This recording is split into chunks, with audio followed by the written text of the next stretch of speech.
Oi, pessoal, meu nome é Laura Soares Fraga, faço parte do Programa de Educação Tutorial de Nutrição da Universidade Federal de Viçosa. E hoje vou trazer para vocês um pouquinho sobre a composição corporal em uma amostra de universitários praticantes de musculação do município de Viçosa, Minas Gerais. Como orientadora, nós tivemos as séries e como coautores foram alguns petianos, a Kevin, a Maria Alice, a Jéssica e a Júlia Vasconcelos.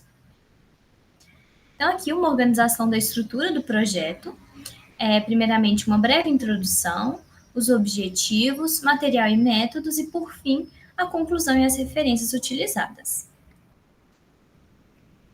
Bom, em relação ao corpo humano, sabe-se que ele é complexo e ele está sujeito a diversas modificações, tanto a estímulos internos, então em relação às vias metabólicas, as alterações hormonais e as interações, como também estímulos externos relacionados ao ambiente que a pessoa está inserida.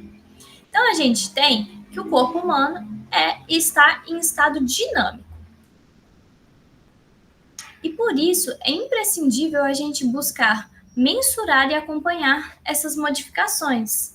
Até porque assim a gente consegue perceber o desenvolvimento das pessoas. E uma forma da gente avaliar é por meio da composição corporal.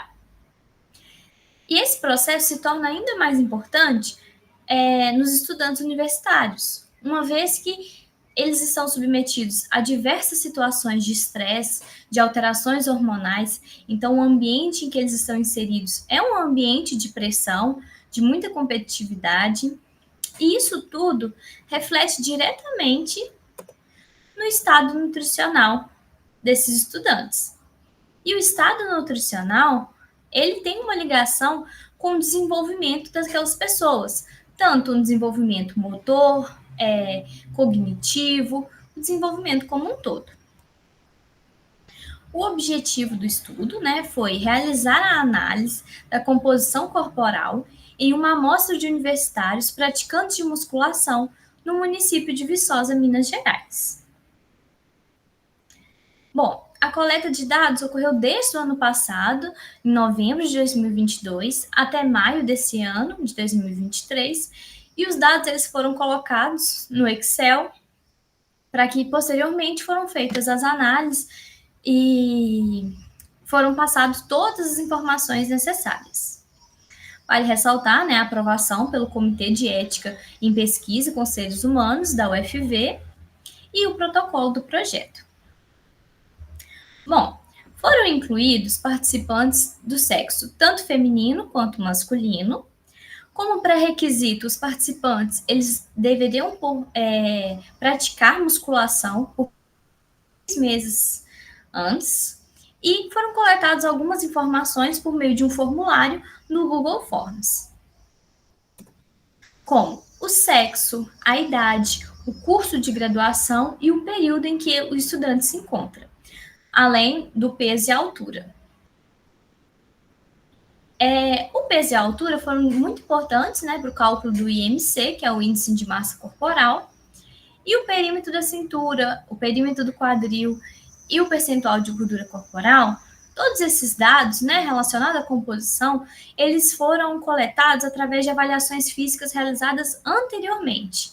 Então, elas tinham que ser de, no mínimo, o mais recente possível, até 6 meses, E essas avaliações, elas foram anexadas. Então, no formulário que foi disponibilizado, tinha um local para que os participantes anexassem essas avaliações, realizadas na própria academia.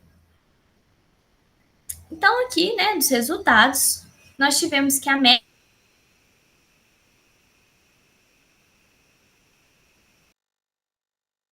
idade, foram de 23 anos, eram mulheres. Em relação aos cursos, 33% eram do curso de nutrição. Então, percebeu, que acaba que, por ter sido uma pesquisa desenvolvida pelos estudantes de nutrição, a maioria dos participantes fizeram parte desse curso. Mas também tiveram outros cursos, como da arquitetura, das engenharias, medicina veterinária e agronomia. Em relação ao IMC, a média foi de 23,47 quilos por metro quadrado. Então, a gente percebeu que o IMC da maioria, eles eram classificados como eutróficos. Porém, né, vale a atenção que quase 30% foram classificados com sobrepeso e quase 10% como obesidade. Né? E esses valores, eles são relevantes principalmente por se tratar de um público jovem. Em relação ao perímetro da cintura, percebeu também que 80%, né, aproximadamente, eles não apresentaram risco cardiovascular. Porém, quase 10%, né, não tiveram essa medida informada. Então, nas avaliações, né, analisadas, 2 delas, na academia, não foi feita essa medida. Com base na relação cintura-estatura, aproximadamente 95% não apresentaram risco de alterações cardiometabólicas. E em relação ao percentual de gordura, também, né, a maioria, 42%, foram classificados como saudáveis, porém, também teve um percentual de pessoas classificadas com sobrepeso e quase 10% aí como obesos.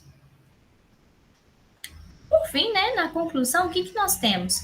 Que a maioria dos participantes, né, foi percebido que eles foram classificados como eutróficos e eles não apresentaram tanto risco cardiovascular como alterações cardiometabólicas, e uma menor parte, né, dos participantes tiveram baixo peso, sobrepeso, obesidade ou algum dos riscos. Porém, mais uma vez, né, ressalta-se que a média da idade deles foram de 23 anos, então um público jovem, e acabou que 33%, né, aproximadamente, faziam parte do curso de nutrição. Mas mesmo assim, os resultados foram consideravelmente positivos. Aqui foram as referências utilizadas. Obrigada pela atenção de vocês. O Instagram do PET, o meu Instagram. Fiquem à vontade para tirar dúvidas e tudo mais. E é isso, gente. Muito obrigada. Tchauzinho.